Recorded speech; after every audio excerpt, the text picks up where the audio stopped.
ఓం గం గణపతి నమః. ఓం శ్రీ మాత్రే నమః. ఓం శ్రీ గురుభ్యో నమః.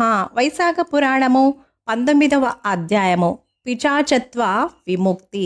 ఈ కథ చాలా అద్భుతంగా ఉండబోతుంది. వైశాఖ మాస విశిష్టతను, శ్రీహరి కథ శ్రవణం వల్ల కలిగే అద్భుత ఫలితాలేంటో తెలియజేసే అద్భుత అధ్యాయమే ఈ 19వ అధ్యాయం. చివరి వరకు చూసి లైక్ చేసి షేర్ చేయండి. ఛానల్ని సబ్స్క్రైబ్ చేసుకోకపోతే సబ్స్క్రైబ్ చేసుకోండి. Welcome back to Anu devotional voice. నేను మీ అను.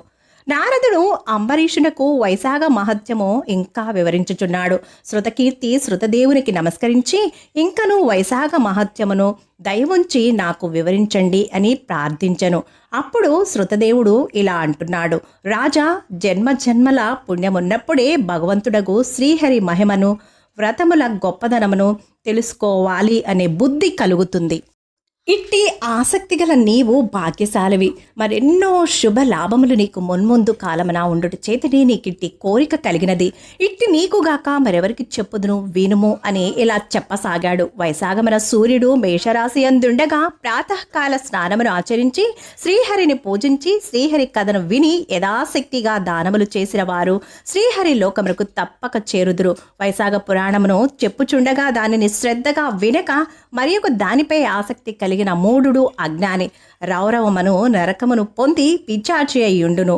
అందులకు ఉదాహరణగా క్రింది కథను చెప్పుదును. ఈ కథ పాపములన్నింటినీ నశింపచేసి పవిత్రతను కలిగించి ధర్మాశక్తిని పుణ్యమును కలిగించును. ఇట్టి మిక్కిలి ప్రశస్తమైన కథ ఇది.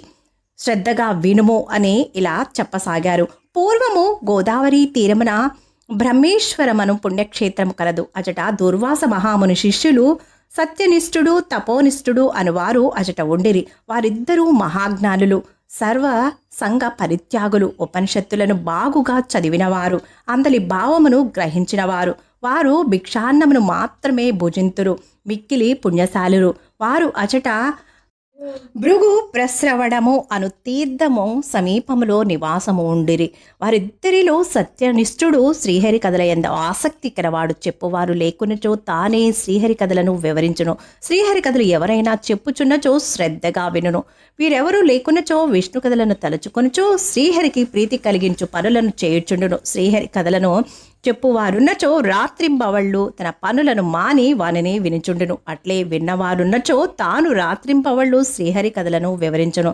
దూరమునున్న తీర్థములలో స్నానం చేయుట కన్నా, దూరమునున్న క్షేత్రములను దర్శించుట కన్నా, కర్మానుష్ఠానము కన్నా వానికి విష్ణు కథల యందు ప్రీతి ఎక్కువ. ఎవరైనా చెప్పుచున్నచో తాను వినును. వినువారున్నచో తాను శ్రీహరి కథలను తన్మయుడై వివరించును.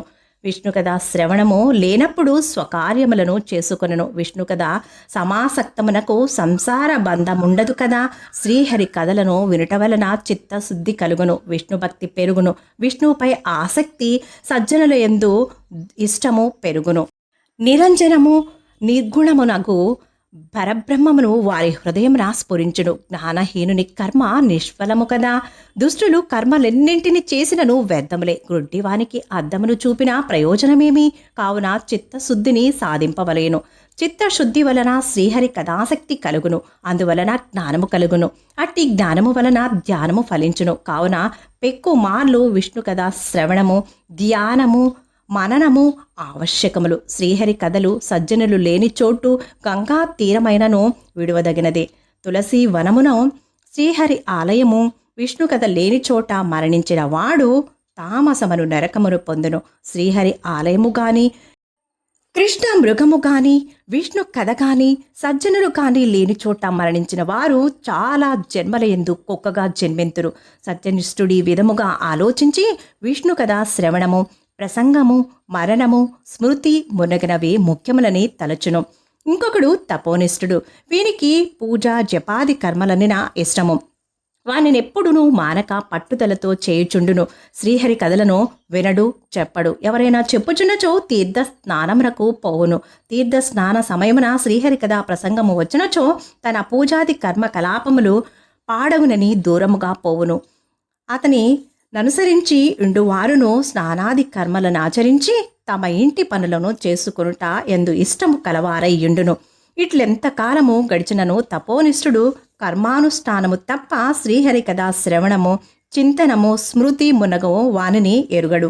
ఇట్టి అహంకారి కొంతకాలమునకు మరణించెను. శ్రీహరి కథా శ్రవణము మున్నగునవి లేకపోవటచే పిచాచమై చిన్న కన్నుడు అని పేరు నొందెను. జమ్మి చెట్టు నందు నివసించుచుండెను. బలవంతుడైనను నిరాధారుడు నిరాశ్రయుడు అయ్యాడు. ఎండిన పెదవులు నోరు కలవాడైయుండెను. ఇట్లు బాధపడుచు కొన్ని వేల సంవత్సరముల కాలముండెను.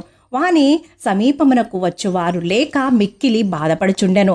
ఆకలి దప్పిక కలిగి అవి తీరను ఉపాయము లేక మిక్కిలి బాధపడుచుండెను. వాని శరీరమునకు జలబిందువు అగ్నిగను, జలము ప్రళయాగ్ని వలె, ఫల పుష్పాలు విషముగా ఉండెడివి.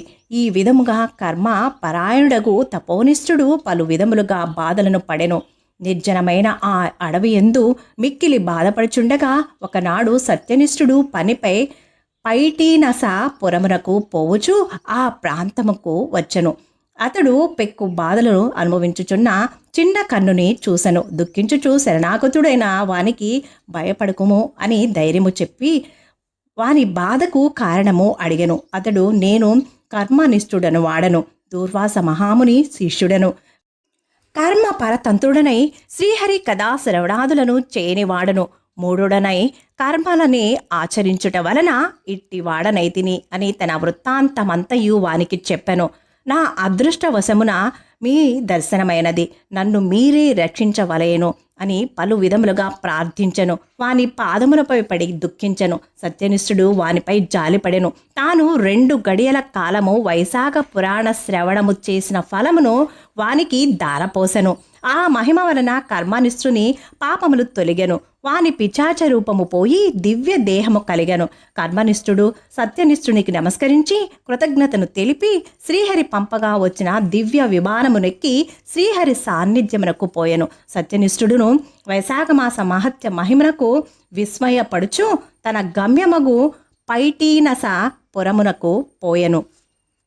శృతకీర్తి మహారాజా, కావున శ్రీహరి కథల ప్రసంగము, శ్రవణము, మననము, స్మృతి మునగునవి కలచోట సర్వతీర్థముల కంటే సర్వక్షేత్రముల కంటే ప్రశస్తమని ఎరుగుదుము. శ్రీహరి కథా ప్రసంగము గంగా ప్రవాహము కంటే పవిత్రమైనది. గంగా తీర వాసులకు ఇహలోక భోగములు ముక్తి కలుగునో లేదో కానీ శ్రీహరి కథ విను గంగా తీర వాసులకు ఇహము పరము నిశ్చితములు సుమా అని శృతకీర్తికి శృతదేవుడు భగవత్ స్వరూపమును ఈ విధముగా వివరించెను. ఏకో వశీ సర్వభూతాంతరాత్మ ఏకం రూపం బహుధాయః కరోతి తమాత్మస్తం ఏను పశ్యంతి ధీరాః తేషాం సుఖం శాశ్వతం నేతరేషాం ఏకో దేవః సర్వభూతేషు గూఢః సర్వవ్యాపీ సర్వభూతాంతరాత్మ కర్మాధ్యక్షः సర్వభూతాది వాచస్సాక్షి చైష కేవలో నిర్గుణశ్చ ఏకో నారాయణో నద్వితీయోస్తి కశ్చిత్ ఏక ఏవ శివో నిత్యస్తతోన్యత్ ఫకలం వృషా బహునాత్ర కిముక్తేన సర్వం బ్రహ్మమయం జగత్ అనేక భేద భిన్నస్తు క్రీడతే పరమేశ్వరః అని శృతదేవుడు శృతకీర్తి మహారాజుకు భగవంతుని తత్వమును వివరించును అని నారదుడు అంబరీషునికి చెప్పాడు. ఇదండి వైశాఖ పురాణము 19వ అధ్యాయము సమాప్తము. మరో మంచి అధ్యాయంతో మళ్ళీ కలుద్దాం. సర్వేజన సుఖినో భవంతు. శుభం. Thank you for watching.